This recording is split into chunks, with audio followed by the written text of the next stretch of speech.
Hey, it's Michael from michaelangelocaruso.com. Thank you very much for giving me a click today. The Redhead and I are enjoying the Hemingway series on PBS. It's the new Ken Burns creation. It's wonderful. Hemingway, of course, the master author, the master of the declarative sentence, and I'm studying his life and, more importantly, how he wrote, just to model that a little bit. If I could dial it in, man, and it would be great. And I've been thinking a lot about the Dr. Seuss debacle from a few weeks back. The publisher of the Dr. Seuss books voluntarily pulled 6 titles because the language was viewed to be offensive and perhaps hurtful. And a lot of people got upset about this. You know, they said, well, it's overreach. You know, we're just trying to be politically correct, and Dr. Seuss is the safest author of all time. Well, sometimes language changes. In fact, language often changes. I was raised on the Hardy Boys book series. Some of you remember that. Nancy Drew, Tom Swift, all came from the same publisher. The Hardy Boys, I think, was conceived in 1926 or so. But by 1959, the language was too stilted to have commercial value. And the publisher ordered a facelift of all the content, you know, to clean it up and make it relevant, make it sound like people talking in 1959, right? And that's essentially what happened with the Dr. Seuss books, because things change over time, and if your books don't read, you know, in a relevant way, if they don't read the way people talk, for example, the books aren't going to sell as well. I'm finishing up the Best of Sidney J. Harris. This is an old book, and I got it from my dad way back in the day. We were raised in Trenton, Michigan. My father raised our family in Trenton, Michigan.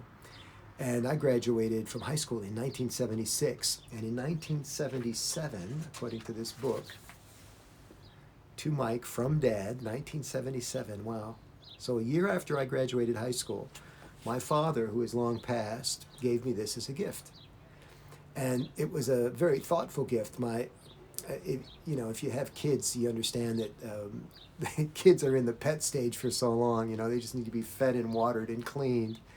And then, you know, sometime around 17, 18, 19 years old, they start to become interesting. Well, I think I was becoming interesting to my father. And because we both read Sidney J. Harris's column in the Detroit Free Press, he thought this was a chance maybe for us to bond. And I did enjoy reading the book the first time, but I'm rereading it now. And the language, ladies and gentlemen, some decades on, is stilted and potentially offensive and hard to read. Now, I'm not suggesting that the book be redone. It's not my decision to make those kinds of calls, but I can tell you if I read an excerpt of the book, I wouldn't be likely to buy it.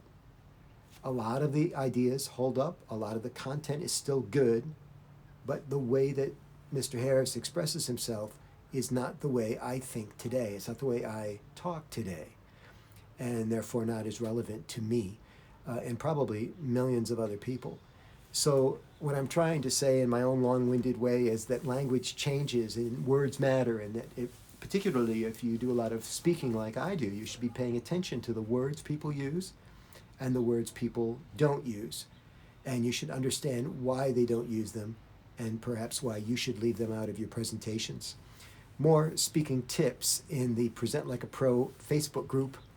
Thank you very much for watching, and I appreciate your commenting below. I am interested in what you think about this topic. It's an incendiary topic for a lot of people. I don't think it needs to be.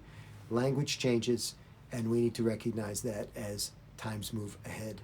Thank you very much for watching. Talk to you soon.